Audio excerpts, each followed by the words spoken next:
시편 78편 56절에서 72절까지 보도록 하겠습니다. 시편 78편 56절에서 마지막 절 72절까지 보도록 하겠습니다. 시편 78편 56절. 그러나 그들은 지존하신 하나님을 시험하고 반항하여 그의 명령을 지키지 아니하며 그들의 조상들 같이 배반하고 거짓을 행하여 속이는 활같이 빗나가서 자기 산당들로 그의 노여움을 일으키며 그들의 조각한 우상들로 그를 진노하게 하였음에 하나님이 들으시고 분내어 이스라엘을 크게 미워하사 사람 가운데 세우신 장막 곧 실로의 성막을 떠나시고 그가 그의 능력을 포로에게 넘겨주시며 그의 영광을 대적의 손에서 붙이시고 그가 그의 소유 때문에 분내사 그의 백성을 칼에 넘기셨으니 그들의 청년은 불에 살라지고 그들의 처녀들은 혼인 노래로 부를 수 없으니 그들의 제사장들은 칼에 엎드러지고 그들의 과부들은 애곡도 하지 못하였도다. 그때 주께서 잠에서 깨어난 것처럼 포도주를 마시고 고함치는 용사처럼 일어나사 그의 대적들을 쳐 물리쳐서 영원히 그들에게 욕되게 하셨도다. 요셉의 장막을 버리시며 에브라임 지파를 택하지 아니하시고 오직 유다 지파와 그가 사랑하시는 시온산을 택하시며 그의 성소를 산의 높음같이 영원히 두신 땅같이 지으셨도다. 또 그의 종 다윗을 택하시되 양의 우리에서 취하시며 전 양을 지키는 중에서 그를 이끌어내사 그의 백성인 야곱 그의 소유인 이스라엘을 기르게 하셨더니 하시겠습니다. 이에 그가 그들을 자기 마음의 완전함으로 기르고 그의 손의 능숙함으로 그들을 지도하였도다. 아멘. 이스라엘 백성들은 하나님이 약속하신 젖과 꿀이 흐르는 가나안 땅에 들어가서도 하나님의 말씀에 순종하기보다 하나님의 말씀에 불순종하였고 하나님은 이에 대하여 진노하셨습니다. 그런데 하나님은 그 진노 가운데서도 긍휼을 잊지 아니하시는 분이시었습니다.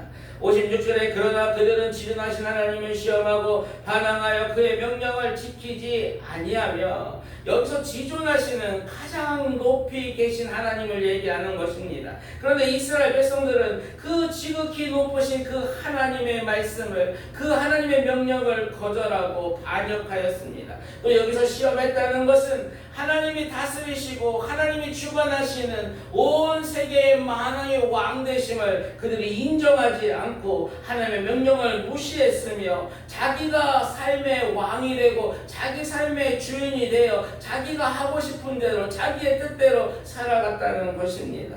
57절에 그들의 조상들 같이 배반하고 거짓을 행하여 속이는 활같이 빗나가서 이스라엘 백성들은 하나님을 배반했습니다. 거짓을 행했습니다. 이를 성경에서는 관역을 제대로 맞출 수 없는 빗나가는 활과 같아 이렇게 말씀하고 있는 거예요. 맞출 수가 없어요. 어떤 걸 맞출 수가 없어요? 하나님이 우리를 하나님의 뜻 가운데 하나님 우리의 창조하신 그 목적에 맞춰 살 수가 없더라는 거예요.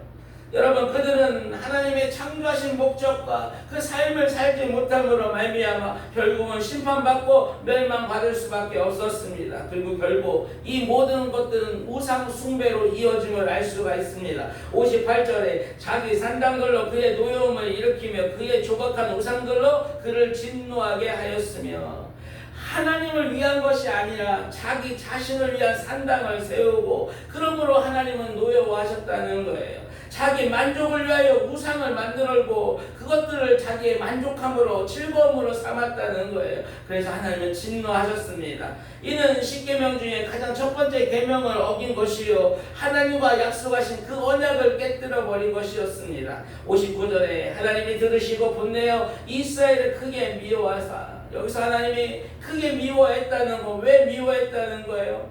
하나님과 그 백성들 간에 세운 그 약속, 언약, 계약이 깨 부서졌기 때문에 그런 거예요. 이제는 하나님과 상관이 없는 거예요. 그 약속을 다 어겼다는 거예요. 여러분 하나님은 노하기를 더디하시고 오래 참으시는 분이시지만 하나님의 정한 때가 되면 반드시 심판한다는 것을 잊지 말아야 할 것입니다. 60절에 사랑 가운데 세우신 장막 곧 실로의 성막을 떠나시고 이 말씀이 가장 아픈 말씀인 것 같습니다. 하나님이 그 실로의 성막 하나님의 전으로 삼으신 그 성막을 떠났다는 거예요. 여러분, 하나님이 떠나는 것보다 더 큰 심판은 없습니다. 다윗 왕은 자신의 범죄함을 깨닫고 가장 고통스러워했던 것은 자신의 심령 가운데 계신 하나님의 영이 자기를 떠날까 두려웠다는 거예요. 주여, 나를 주 앞에서 쫓아내지 마옵소서. 주의 성령을 내게서 거두지 마시옵소서. 여러분, 하나님이 함께하지 않는 삶보다 더 큰 고통은 없는 것입니다. 하나님의 영이 도우심이 없다면 우리는 단 하루도 살아갈 수 없는 존재이기 때문에 그렇습니다. 62절에 그가 그의 소유 때문에 분나사 그의 백성을 칼에 넘기셨으니 63절에 그들의 청년은 불에 살라지고 그들의 처녀들은 혼인 노래를 들을 수 없었으며, 이스라엘은 그 후부터 전쟁에 피하는 거예요. 하나님이 함께 하시지 않으면 아무리 힘이 있고 아무리 잘 준비되어 있어도 그 전쟁은 패하고 만다는 것입니다. 많은 사람들이, 많은 백성이 죽어나가고 그들의 삶의 기쁨의 찬양의 노래가 사라지고 슬픔의 신음소리가 터져나오기 시작하고 그들의 모든 꿈과 미래와 희망은 사라졌다는 것입니다. 그런데 이런 심판과 절망적인 상황 속에서도 하나님은 새로운 구원의 역사를 선포하고 계십니다. 이것이 하나님의 긍휼이요 하나님이 우리에게 베풀어 주신 은혜입니다. 65절에 그때 주께서 잠에서 깨어난 것처럼 포도주를 마시고 고함치는 용사처럼 일어나사 66절 그의 대적들을 쳐 물리쳐서 영원히 그들에게 욕되게 하셨도다. 하나님이 용사처럼 일어나셔서 그 대적들과 그 원수들을 다 쳐서 물리쳐 주셨습니다.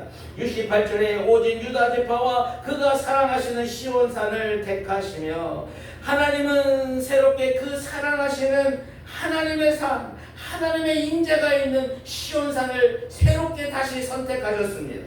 그리고 유다 지파에서 다윗을 선택하시고 그를 이스라엘의 왕으로 세우셨습니다. 이는 하나님의 아들이시며 만 다윗의 자손으로서 만왕의 왕으로 오시는 예수 그리스도를 나타내는 것입니다. 71절에 전장을 지키는 중에서 그들을 이끌어내사 그의 백성인 야곱 그의 소인 이스라엘을 기르게 하셨더니 72절에 이에 그가 그들을 자기의 마음의 완전함으로 기르고 그의 손의 능숙함으로 그들을 지도하였도다. 여러분, 우리도 마찬가지입니다. 우리는 예수 그리스도를 믿음으로 말미암아 하나님의 자녀요 하나님의 거룩한 백성이 되었습니다. 하나님은 변함없으시며 정직하시며 신실하시고 성실하신 하나님이십니다. 하나님 우리의 인생을 확실히 책임져줄 충분한 능력을 가진 분이라고 선포하고 있는 거예요. 우리가 이 믿음을 붙잡고 이 말씀을 붙잡고 오늘도 나아갈 때 하나님 오늘 하루도 하나님의 마음의 완전하심으로 우리를 길러주시고 하나님의 권능의 손으로 우리를 인도하여 주실 것입니다. 기도하겠습니다. 사랑과 은혜가 풍성하신 하나님 아버지, 죄와 허물로 죽었던 우리를 예수 그리스도의 십자가 보혈로 우리의 모든 죄를 사하여 주시고 우리를 죽음에서 생명으로 인도하여 주시고 하나님의 자녀 삼아 주셔서 하나님 감사합니다. 아버지, 왜 은혜며 왜 사랑입니까? 이 큰 사랑과 은혜를 받았음에도 불구하고 여전히 교만하여 내 마음대로 내 뜻대로 살아가려 하고 하나님 앞에 불순종하며 내 자신의 즐거움을 찾아 내 만족을 찾아 하나님 아닌 이 세상의 우상의 것들을 쫓아가고 그것들에게 우리들의 마음을 빼앗겼던 지난 날들을 주여 우리를 용서하여 주시옵소서. 주여 나를 주 앞에서 쫓아내지 마옵소서. 주의 성령을 내게서 거두지 마옵소서. 주여 이 시간 성령의 불로 임하사 우리 심령 가운데 있는 모든 우상들을 불로 깨끗하게 태워 주시옵소서. 주여 이 시간 내 속에 깨끗한 마음을 창조하여 주시고 내 안에 정직한 영을 새롭게 하여 주옵소서. 하나님은 변함없이 정직하며 성실하시며 하나님 우리의 인생을 확실히 책임질 만큼 충분한 능력을 가지고 계심을 믿사오니 주여 오늘 하루도 하나님 마음의 완전하심으로 우리를 길러주시고 하나님의 권능의 손으로 우리를 인도하여 주시옵소서. 그리고 장차 우리를 저 영원한 천국으로 마침내 들어가게 하여 주시옵소서. 감사드리며 예수님 이름으로 기도하옵나이다. 아멘. 주기도 원하심으로 기도에 마치겠습니다.